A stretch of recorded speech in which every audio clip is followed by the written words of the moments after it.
Good afternoon, evening, wherever you are, everybody. I'm J Random Hacker.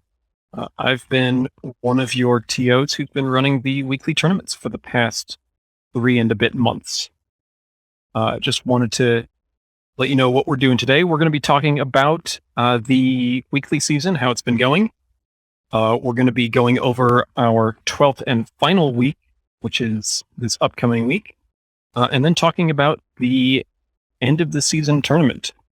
For those of you who haven't been playing in and closely following the leagues, what we've been doing is every Thursday and Friday, we've been playing weekly events, usually around a dozen up to 16 or 18 players. And all of thank you, UFO, for sending some folks over this way. And those tournaments, we've had our Thursday series for the American time zones and our Friday series for the Europe, Middle East, and Africa time zones. All of those events have been earning the competitors weekly points, leading into our season-ending final. So, I just wanted to do this stream to let everybody know what we've got coming up. So, you can go ahead and take a look at some spreadsheets. If you've been playing in the leagues, these may look familiar to you. These are our weekly standings. We've had, like I said, 11 weeks of competition, all the way through here up to week 11. And the way that this has been working is you get 3 points for every match win. If you go 4-1, you get a bonus point for every win. That gets you 16 total instead of 12. And 5-0 gets you 2 bonus points total for 25 points, or the big 5-0. For a couple of past weeks, we've been adjusting the point totals down if the player count doesn't match up with 5 weeks, but that's roughly how it's been going. And those have all been tallying up to our season standings. To make sure that you don't have to make it to every single week, we drop the lowest 2 scores. So that's most players in our league have missed a couple of weeks, which is just fine. And so that leads us to our scores as they stand. We have our AM leagues scores and our EMEA league scores. So week 12, that is upcoming. That is events on December 3rd and 4th. Are going to be our last 2 events of the season. After that, what we're doing is we're cutting each of our leagues to a top 8 with a couple of adjustments. First of all, you can only qualify on one league or the other. If you've qualified in the top 8 in both leagues, which a couple people have done, congrats to them, you will take the higher seed of your 2 placements. If you reach the same place in both leagues, we flip a coin. After that, accounting for people who have qualified in both seasons, and then also people who won't be able to make it, will be reaching out, going down the list to get 8 for sure. On Sunday, that's December 6th, the day after the Gladiator Games, we will have our Tournament of Champions. This will be a 16-player single elimination bracket. The top 8 from the AM League will be seated on one side. Your standard season, number 1 plays 8, 2 plays 7, so on as usual. EMEA League will be on the other side. We'll play single elimination brackets toward each other, and then our last match, our Clash of Champions, to determine the overall winner of this season of our weekly events. It's been super fun to run all these. I know Little Effects and LFX has been running the EMEA League. We've been having a lot of fun chatting with everyone during the weekly tournaments. It's been great to see people show up halfway through, people I think we've seen people on their first day playing the format say, you know what, it sounds like I need to play some competitive Magic, so jumping right in. So to give you some stats that I've got on our events, in the AM League, which is the one that I've been running, Cat Music, good question. The finals will be starting. I don't remember if we stated a time. We have one in mind. The finals will be starting in the late morning American time zones, early evening European time zones, as that works out. We'll be playing 4 rounds. So with the way things are done, these will be also, should have mentioned that, the tournament will be streamed, which will slow things down a little bit. But the goal is to start maybe sometime around, 10-ish Central Time, which is where I am. So that our American League players won't have to wake up too early, and our EMEA League players won't have to stay up too late. But yes, more details will be as soon as we have them finalized. So in the American League, in case you're looking at jumping into this, just some info that we've got. Our top 8 players, most of them entered between 6 and 10 events. Nobody in the American League has played every event. A couple of people are close. We have Scoot Bakun, who is our number 8 slot right now, is in the top 8, having only played 3 weeks. Dracosinus, Ninth Echo, and Rakdeck as well are just outside of our top 8, also with only 3 entries. Skier, Rob Sater, Lord Bobbington, and Mr. Prototype, I believe, also all have 2 or 3 entries. So while the top 8 is obviously dominated by our most regular competitors, it's definitely possible if you jump in late, have a good streak, rack up a couple of big wins to push yourself on that leaderboard. Looking at the actual wins, Supreme Phantom is our champion of most wins, at least right now, having won 3 individual events. UFO 6300 and Telemachus both have 2 wins. 1 more outstanding, so either of those 2 could tie Supreme as our highest number of individual wins. We'll see what happens on Thursday.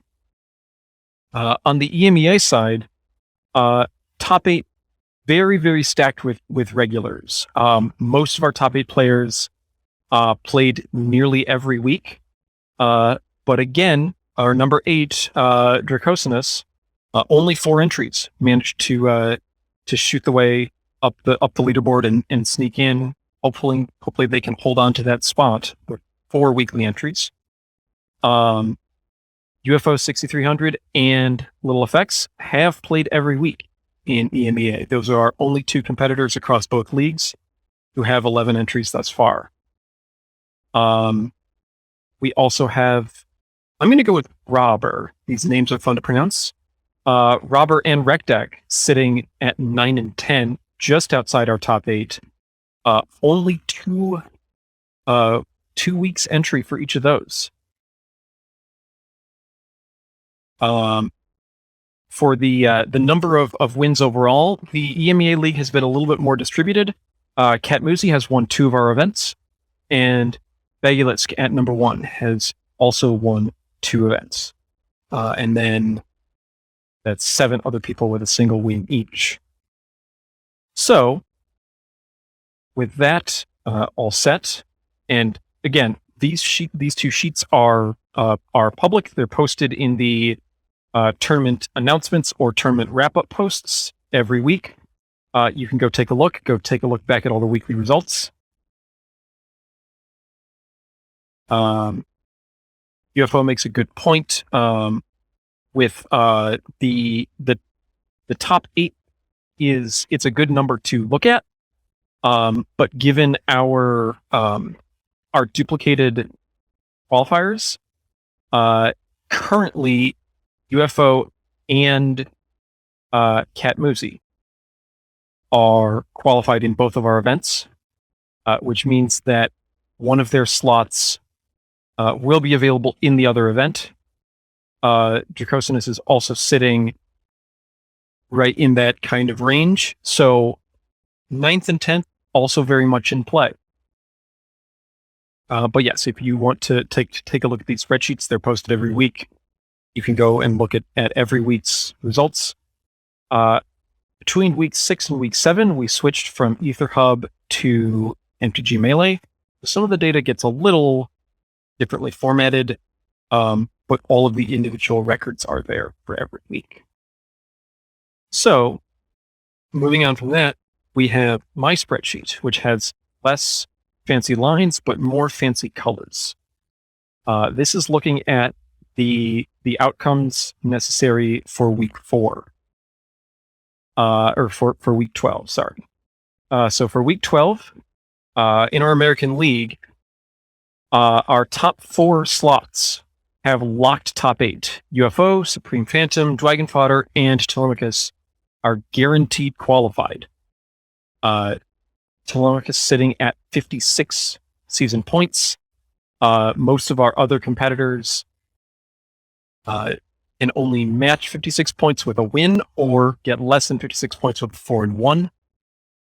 So those are our clean that's our clean break there. The 19th slot and below, these are players who, even with a 5-0 win, cannot reach our 38-point threshold.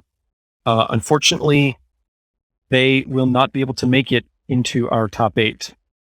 That being said, our 37 points, if they get that 5-0, 37 points might make it, depending on how the cross-league pairings drop down, and also players that are unable to make it to our top 8 tournament. So not necessarily out, but out of the actual on-paper 8th place spot. After that, I've done some quick estimates on what records matter for our last event. Our 5 and 6 spot, Eli Puff and Cat Moosey, winning a single match next week, will lock their spot as long as one of these players does not 5-0 and the other 3 do not 4-1. So that's what's required for these few players to lock their spot.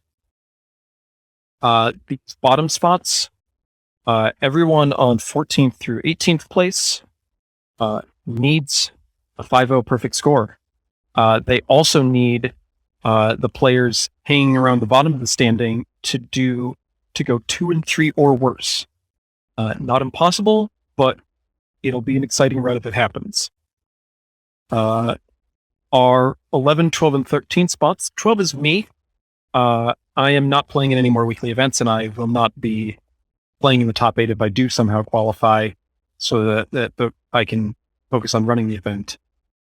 But 11 and 13, they need to go 4-1 or better. That's the record necessary to get them into contention, depending on how the other competitors fall out. These last 4 spots in the middle, it's tough to say. It's very close. Only 8 points between 7th and 10th. So I did not work out all the possibilities here. There's lots of them. Also, a lot of these players have been entering many of the recent events. So I think that we're going to see a really interesting battle in the AM League right around the break line. EMEA, on the other hand, is a little bit more set with the way that regulars have been attending. Our top 6 spots are all locked. Most notably, Vegulisk with 139 points on the season. Our second place player, Brave JRL, can get a maximum of 123 with a perfect score next week. That means the Basilisk has locked the number 1 seed.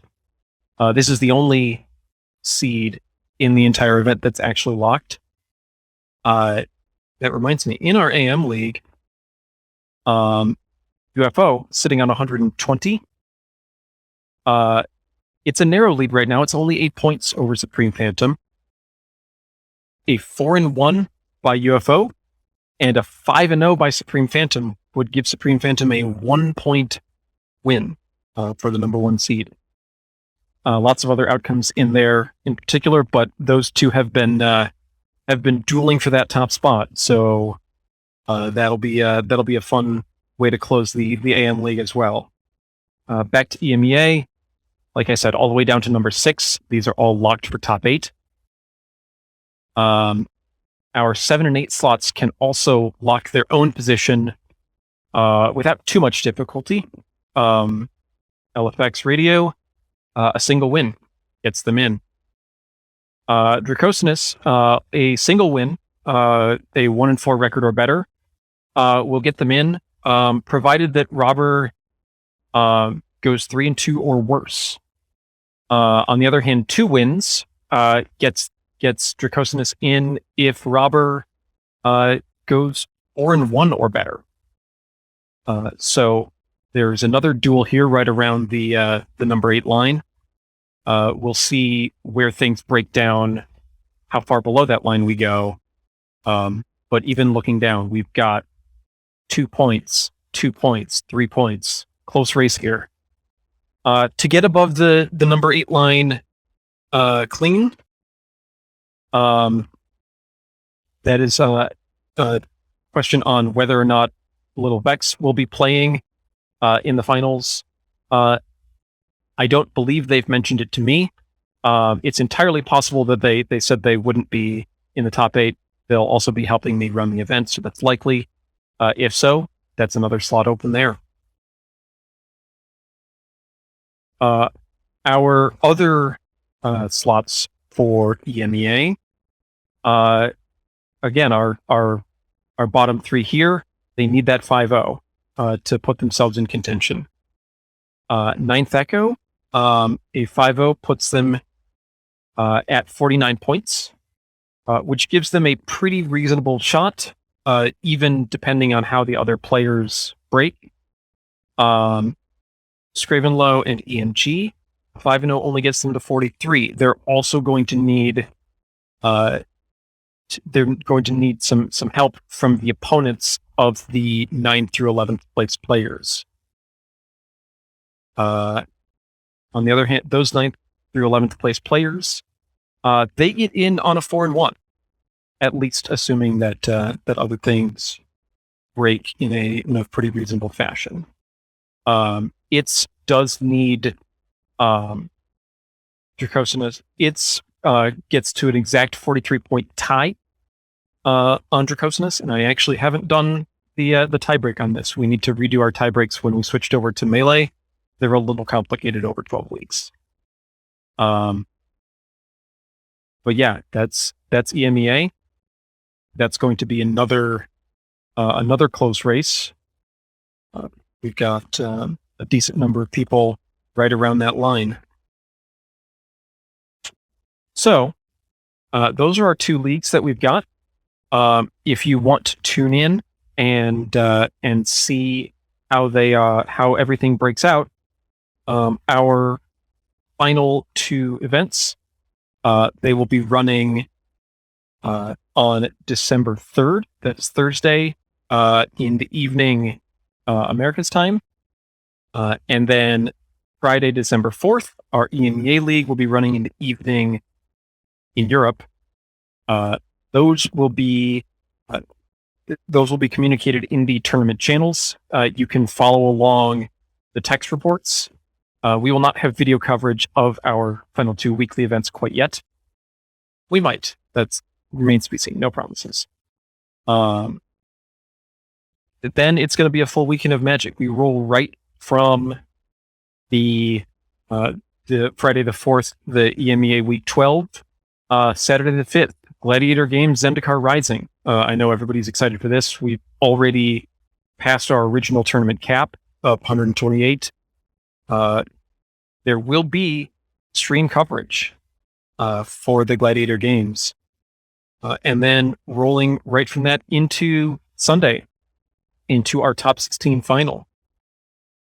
So that will be, we'll be showing you all 4 rounds, 1 match from each. If you do want to, if you're tuning in for one of the weekly events on Thursday or Friday, UFO, thank you for mentioning that. Some of our competitors, UFO, Scoot Raccoon, I think maybe 1 or 2 other people, stream their events from their POV, so you can go give that a watch. But then, yeah, the 5th and the 6th will both feature coverage, commentary, all that kind of good Gladiator discussion. All right.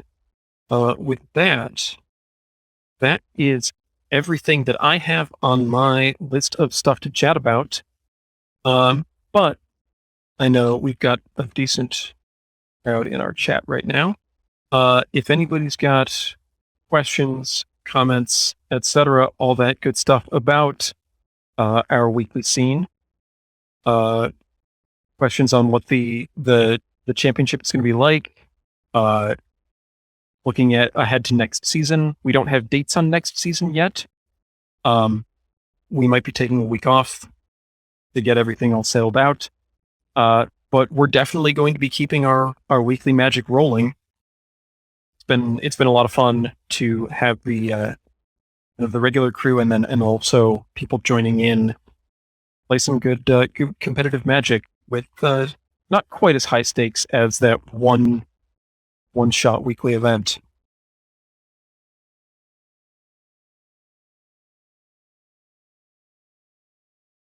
But yeah, this has been just a quick look at what we've got going on. I'm certainly excited for everything to finish out.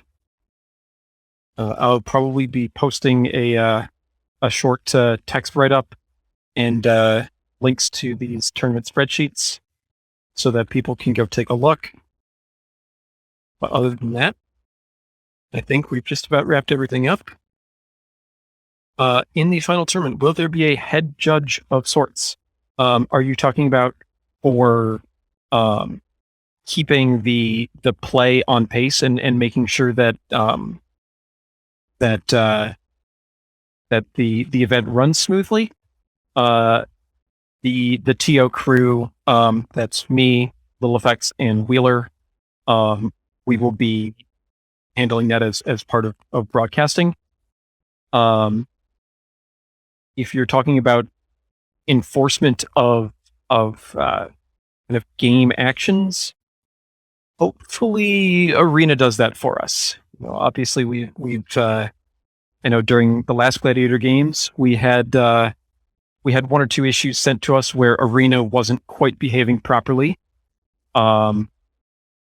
Given the fact that most of our tournament competitors are tournament and format regulars, the TO staff, we will be closely involved with each game as best we can. I trust all y'all to keep things under control. If there is a dispute, we will be on hand to resolve that as best we can. I believe we had an incident in the Gladiator games where somebody was trying to cast a lethal expansion explosion and Arena just wouldn't let them. Just didn't give them the button to actually cast the spell. So it happens. Hopefully we don't have to deal with it. But yes, we're prepared to keep things adjudicated as best that we can.